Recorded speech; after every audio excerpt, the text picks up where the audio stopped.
Hello everyone and welcome to online classes of dream India school. आज हम class tenth का civics का lesson 1 start करेंगे, जो है इंडियन कॉन्स्टिट्यूशन। कॉन्स्टिट्यूशन के बारे में हमने अक्सर सुना है, हम जानते रहते हैं भारत का संविधान है क्या, कैसे बना, क्यों ज़रूरत पड़ी इसकी, और क्या है जिसके लिए सब कोई बात करते रहते हैं, और हम इंडियन कॉन्स्टिट्यूशन का डे भी सेलिब्रेट करते हैं। तो आज हम इसके बारे में जानते हैं। The basic political framework of a country is specified in the constitution of that country. अब किसी भी देश का एक राजनीतिक फ्रेमवर्क स्पेसिफिकेशन के साथ में क्या होता है, उस कंट्री के संविधान में दिया जाता है। The constitution specifies the function, powers, responsibility and structure of all the constituent units of the government. और क्या होता है कॉन्स्टिट्यूशन में? कॉन्स्टिट्यूशन जो होता है आपका संविधान, ये आपके सारे राजनीतिक और सारे सरकारी जो भी डिपार्टमेंट्स होते हैं, उनकी क्या रिस्पॉन्सिबिलिटीज़ हैं, उनके पास क्या पावर है, क्या स्ट्रक्चर है, क्या यूनिट्स रहेंगी, कैसे काम करना है, ये सारी चीज़ें कॉन्स्टिट्यूशन उन्हें बताता है। The legislature, the judiciary and the executive also regulates the relation between the organs of the government and citizens। अब कॉन्स्टिट्यूशन में क्या है, आपका लेजिस्लेचर होता है, जुडिशरी होती है, एग्जीक्यूटिव होते हैं, जो कंट्री को रन करते हैं, ये भी क्या करते हैं, एक रिलेशन इनका होता है organs of the government and citizens, मतलब सिटीजन्स के बीच में और गवर्नमेंट यूनिट्स के बीच में। The social, political and economical aspirations of the people are specified in the constitution. It also reflect the ideal of the country aspires to follow. राजनीतिक हमारे हुए, सामाजिक हुए, आर्थिक हुए, ये सारी चीज़ें भी हमें कॉन्स्टिट्यूशन से मिलती हैं और देश को भी आगे बढ़ाने के लिए ये हमें इंस्पायर करता है।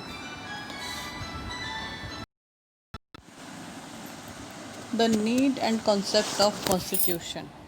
Constitution is needed for properly running the government and clearly defining the roles and functions of the legislature, judiciary and administration, so also for ensuring a balance and coordination amongst them।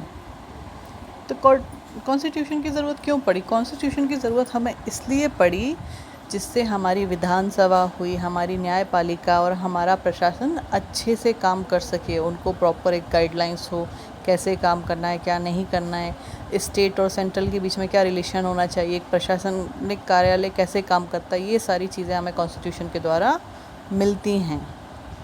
In the absence of constitution, there is a strong possibility of conflicts between the different organ of the government and at times even a situation of anarchy may rise। Constitution की वजह से क्या होता है कि centre हुआ, state हुआ और गवर्नमेंट के डिफरेंट ऑफिसेज होते हैं, डिफरेंट ऑर्गन्स होते हैं, वो सब एक स्टैंडर्ड प्रोसीजर पे काम कर सकते हैं, उनको एक इंस्ट्रक्शंस होते हैं, वो उससे फॉलो करके काम करते हैं। अगर ये नहीं होता तो काफ़ी सारी प्रॉब्लम्स शुरू हो जाती। Fundamental rights and duties of the citizens are also specified in the constitution. साथ साथ में हमारी फंडामेंटल राइट्स, जो हमारे मौलिक अधिकार हुए, ये सब भी हमें कॉन्स्टिट्यूशन से मिले हुए हैं, कॉन्स्टिट्यूशन ने हमें ये दिए हैं। It can be said that the constitution is the very base of the government. इसीलिए कहा जा सकता है कि सबसे जो बेसिक चीज़ है हमारी गवर्नमेंट की, वो constitution. Constitution may be said to be a document which contains laws, rules and regulations for the proper governance of a country। अब अगर एक सीधी सरल भाषा में बात करें कि कॉन्स्टिट्यूशन क्या है, तो कॉन्स्टिट्यूशन एक डॉक्यूमेंट है जिसमें दिया हुआ है रूल्स हैं, रेगुलेशंस हैं, लॉज हैं, जो कि कंट्री को गवर्न करने में काम करते हैं। और सिंपल भाषा में a set of a documents which contains how to run a country. The makers of the Indian Constitution consulted and took useful provisions from the constitutions of several countries। अब जब संविधान बन रहा था तो जो लोग संविधान बना रहे थे, उन्होंने बहुत सारे प्रावधान दूसरे देशों के संविधान से भी लिए। The directive principles has been taken from the Constitution of Ireland। जो डायरेक्टिव प्रिंसिपल है, जिसको हम DPSP बोलते हैं, ये हमने आयरलैंड के संविधान से लिया है। और and the idea of fundamental rights has been taken from the Constitution of United States of America. और जो fundamental rights हैं ये हमने कहाँ से लिए हैं? ये हमने USA से लिए हैं. The concept of federation of states, federal form of government, is taken from the Canadian Constitution. और फेडरल फॉर्म जो है हमारी गवर्नमेंट का, ये हमने कहाँ से लिया? इसको हमने कैनेडियन कॉन्स्टिट्यूशन से लिया है. There is a considerable influence of the developments that occur during the freedom movement on the constitution. The constitutional traditions and commentaries, judicial judgments and view of constitutional experts also form the basis of Indian Constitution. साथ साथ में क्या judicial judgments जो थे, constitutional experts जो थे, उन सब के विचार भी दिए गए. उन सब ने मिलके ही कॉन्स्टिट्यूशन को बनाया. वो सब का बेसिस हमारा इंडियन कॉन्स्टिट्यूशन है.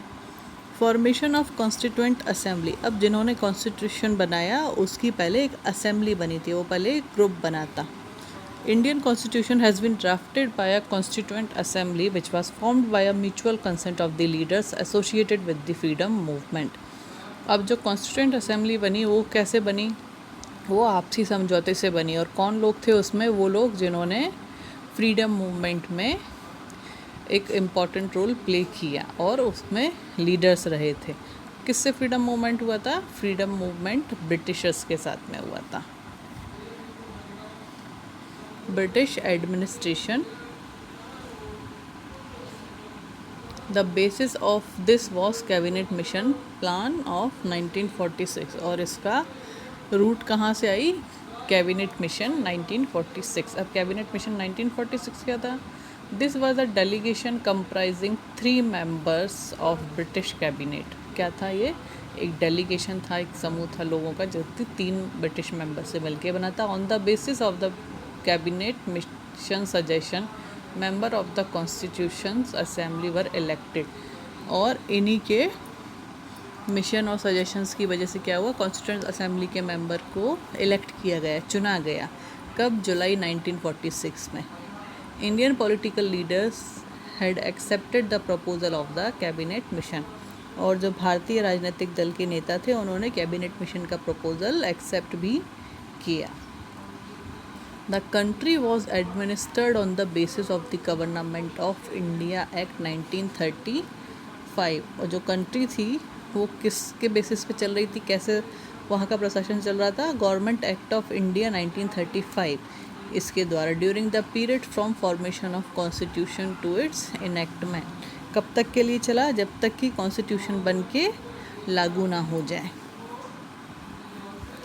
The member of the constituent assembly were elected by then members of the provisional assembly. कैसे अब ये मेंबर्स इलेक्ट हुए? The members of the constituent assembly were elect हुए और उसके बाद में प्रोविजनल असेंबलीज बनी. 192 members were form provisional assemblies. और 292 मेंबर्स ने जो थे वो किससे थे? वो प्रोविजनल असेंबली से थे. 93 from the native princely state. और 93 कहाँ से थे? 93 प्रिंसली स्टेट्स, मतलब वो स्टेट्स जहाँ पे राजाओं का राज था.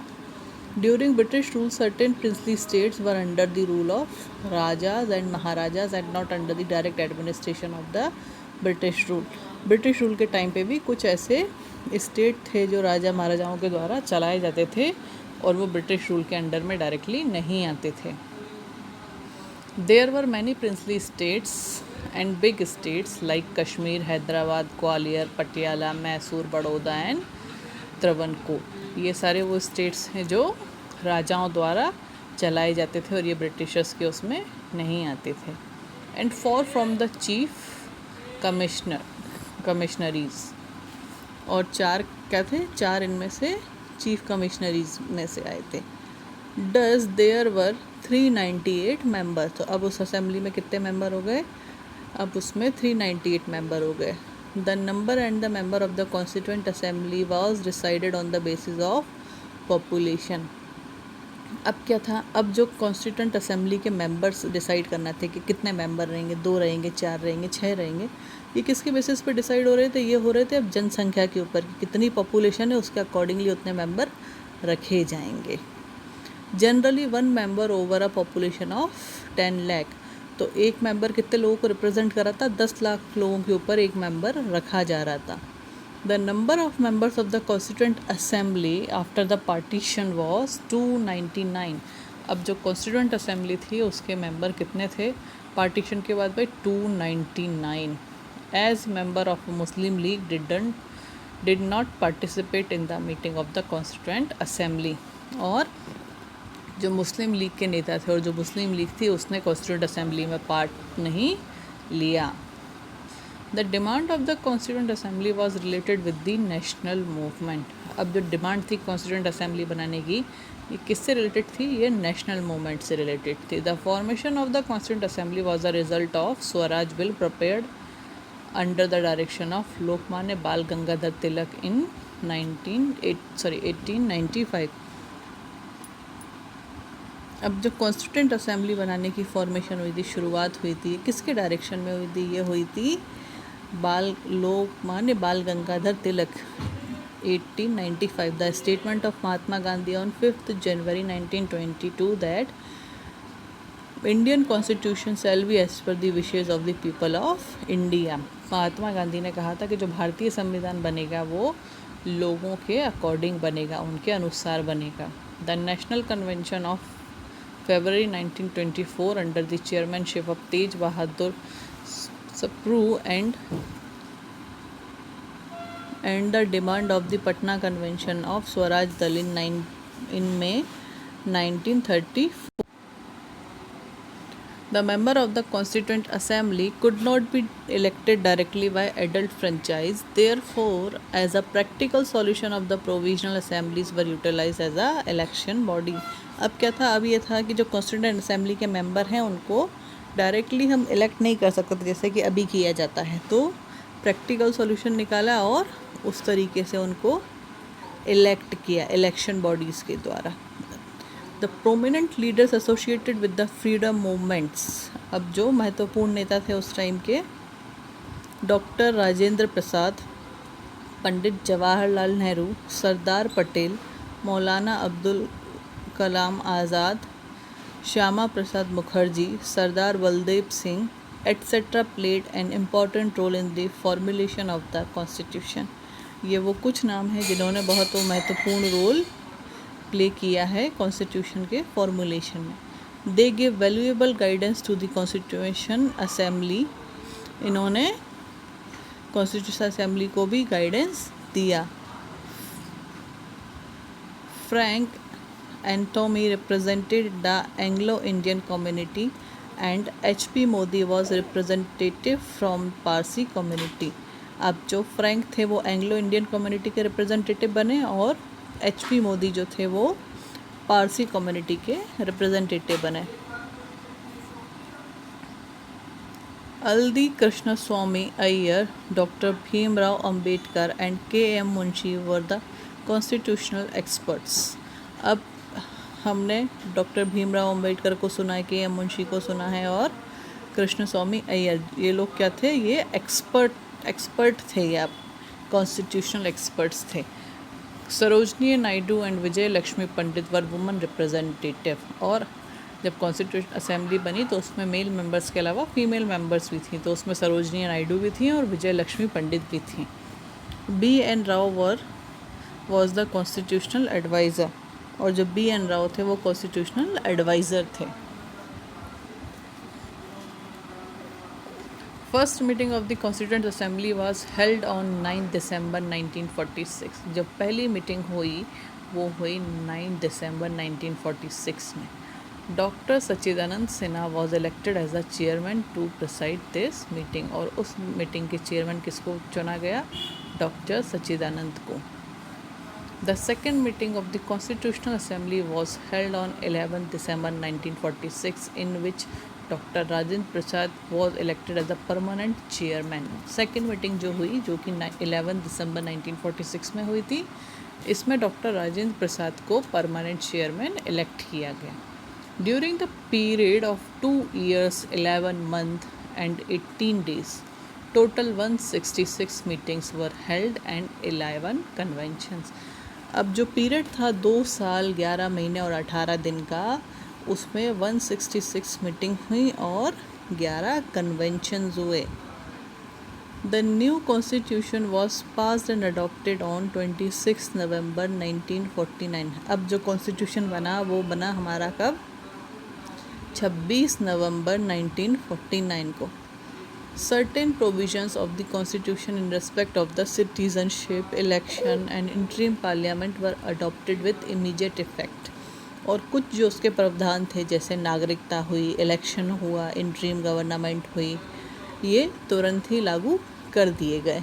Remaining provisions became effective from 26 January 1950, which was called as a day of promulgation,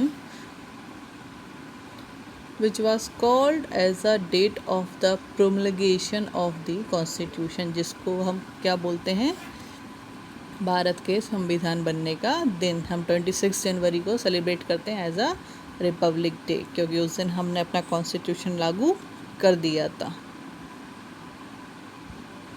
important member of the constituent assembly from then existing provinces with central provinces and bearer central India region Bhopal, Gwalior, Indore and Rewa were Pandit Ravi Shankar Shukla, Seth Govind Das, Hari Vishnu Kamath, Ghanshyam Singh Gaj, Gopi Krishnan Vijayvargiya, Radha Vallabh Vijayvargiya and Thakur Lal Singh।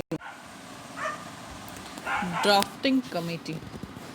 Drafting of the constitution was not an easy task, therefore different subcommittees were formed to facilitate drafting of the constitution। अब जो drafting committee बनी constitution की, उसके लिए भी constitution बनाना इतना आसान नहीं था। तो क्या किया गया? अब ड्राफ्टिंग कमीशन के लिए भी अलग सब कमिटीज़ बनाई गई थी। 10 sub committees related to the matter of procedures. जो 10 कमेटी बनी थी वो क्या? प्रोसीजर्स से रिलेटेड थी। 8 sub committees related to the matter of fact, और 8 जो बनी थी वो किससे? मैटर ऑफ फैक्ट से। Important sub committees were rules, business and drafting committees. और इसमें जो इम्पोर्टेंट थी वो कौन सी थी? रूल्स की थी, बिजनेस की, और drafting, steering committee, committee on fundamental right, union power committee, minority right sub committee etcetera. मतलब ये अपने आप में जो ड्राफ्टिंग कमेटी थी, इसकी भी बहुत सारी सब कमेटीज़ थी। उन सब कमेटीज़ में बहुत अलग अलग उनके रोल्स थे। जैसे माइनॉरिटीज़ की है तो माइनॉरिटीज़ को लेके काम कर रही थी, फंडामेंटल राइट्स के अलग काम हो रहे थे, उस तरह से। To give final shape to the reports and suggestions of the above subcommittees, a drafting committee under the chairmanship of Dr. Bhimrao Ambedkar was formed। अब एक फाइनल रूप देने के लिए और ये सारी कमिटीज़ के सजेशंस और एक फाइनलाइजेशन के लिए भी एक कमेटी बनी, ड्राफ्टिंग कमेटी, जिसके चेयरमैन कौन थे? Doctor Bhimrao Ambedkar. Other members of the committee were N Gopalaswami Ayyangar, Alladi Krishnaswami Iyer, Syed Mohammad Saadulla, K M Munshi, B L Mitter and D.P. Khaitan। Subsequently, B.L. Mitra and D.P. Khaitan were replaced by N. Madhavan Rao and T.T. Krishnamachari. और उसी time पे क्या हुआ? B.L. मित्रा और D.P. Khaitan को replace किया गया, किससे? माधवन राव से और T.T. कृष्णमचारी से। The draft of the constitution was submitted to the president of the constituent assembly on 21 फरवरी 1948। अब जब ये कॉन्स्टिट्यूशन का ड्राफ्ट बन के रेडी हो गया था तो ये प्रेसिडेंट को दिया गया कॉन्स्टिट्यूशन असेंबली के 21 फरवरी 1948 को। Thereafter detailed discussions were held in the constituent assembly. और उसके बाद में काफ़ी लंबा डिस्कशन इसके साथ में ऊपर हुआ। Preamble of the constitution. In the preamble of the Constitution, the framers of the Constitution have incorporated the objective of the Constitution, so also values and ideals। अब preamble क्या है? preamble आपने देखा होगा हमारे Constitution का सबसे पहला हिस्सा है, उसका बिल्कुल पहला पेज है जो किसको डेडिकेटेड है? जो आइडियल्स और वैल्यू को है, जिसमें हम अगर बात की जाए तो प्रियम्बल को जो डॉक्टर अंबेडकर थे वो उसे क्या बोलते थे, आत्मा बोलते थे कॉन्स्टिट्यूशन की, कि ये उसकी आत्मा है। और प्रियम्बल हमने काफ़ी सारी बुक्स में देखा होगा, उनके फ्रंट पेज के पीछे रहता है या कई सारी बुक्स में ये आता है। This is called the essence और spirit of the constitution. It is to resolve the feeling of the framers of the Constitution. In the very beginning of the preamble, it has been indicated that the Constitution has been framed as per the wishes of the people and ultimate powers vested in the people. और जो preamble है वो क्या दर्शाता है, वो दर्शाता है कि ये जो कॉन्स्टिट्यूशन हमने बनाया है ये लोगों की इच्छा के अनुसार है, और जो पावर है कॉन्स्टिट्यूशन का वो सब लोगों में है.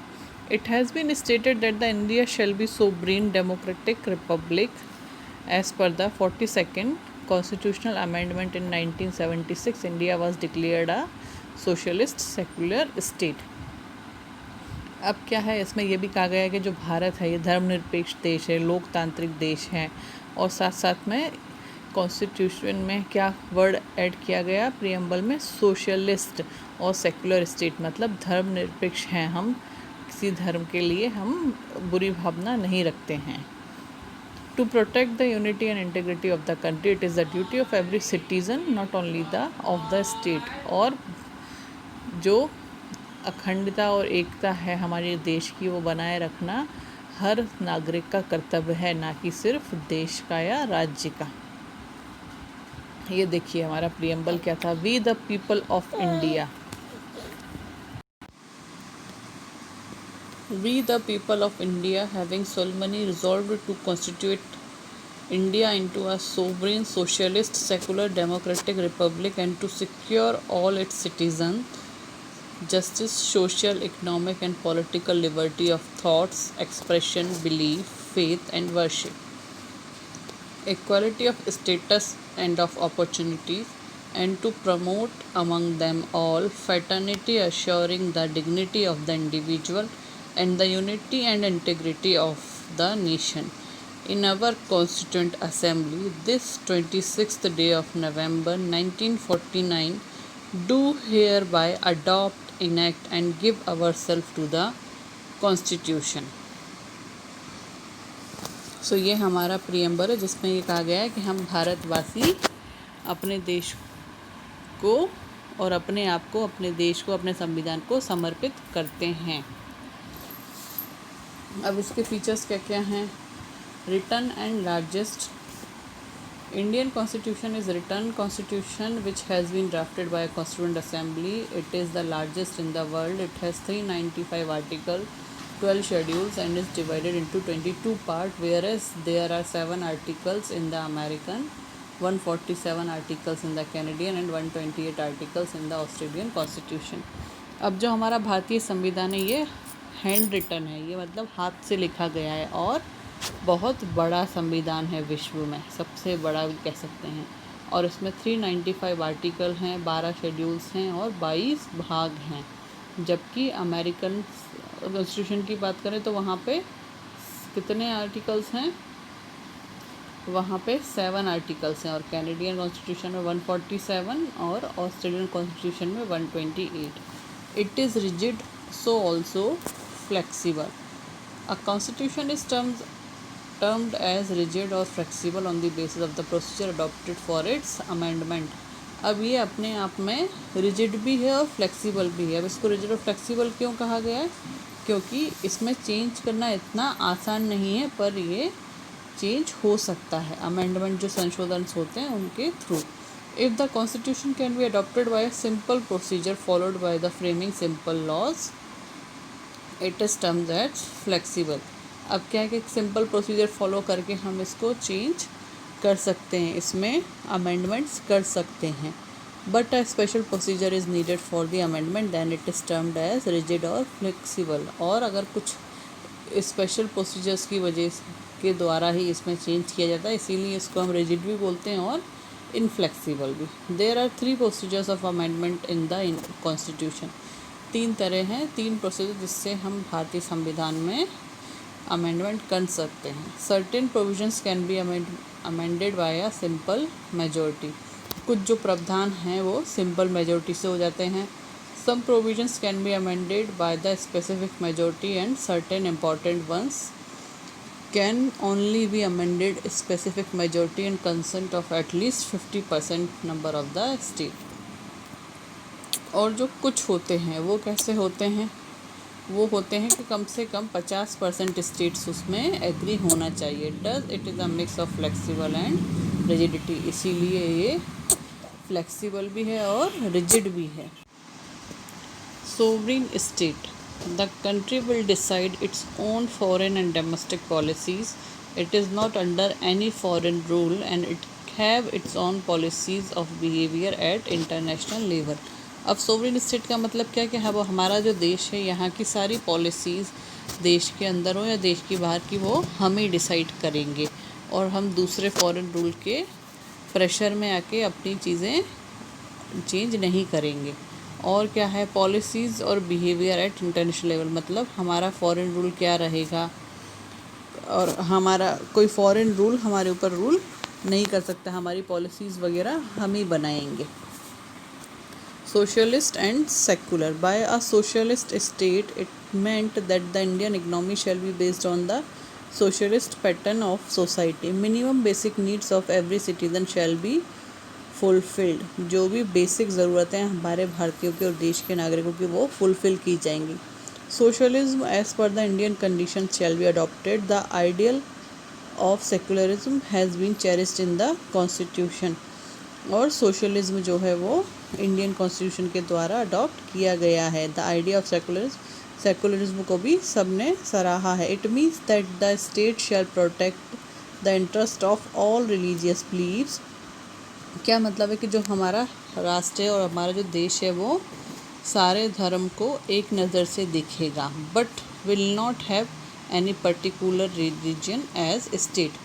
पर कोई रिलीजन किसी स्टेट का भी नहीं होगा. जैसे कि अगर हम बात करें उत्तर प्रदेश का, तो ऐसा नहीं रहेगा कि वहाँ पे कोई पर्टिकुलर रिलीजन चलेगा. सारे रिलीजन वहाँ पे फॉलो हो सकते हैं. आप आपका जो रिलीजन है उसे फॉलो कर सकते हैं, उसमें गवर्नमेंट इंटरफेयर नहीं करेगी. The state shall not discriminate citizens on the basis of religion. Every citizen is free to follow its religion and belief. जो स्टेट है वो धर्म के आधार पर किसी के साथ में भेदभाव नहीं कर सकती और सारे नागरिक स्वतंत्र हैं अपना रिलीजन और अपनी धार्मिक मान्यताएं मानने के लिए. तो ये हमारा इंडियन कॉन्स्टिट्यूशन चल रहा है, ये इसका पार्ट 1 था. आगे का एक्सप्लेनेशन हम पार्ट 2 में करेंगे. Till then take care and see you.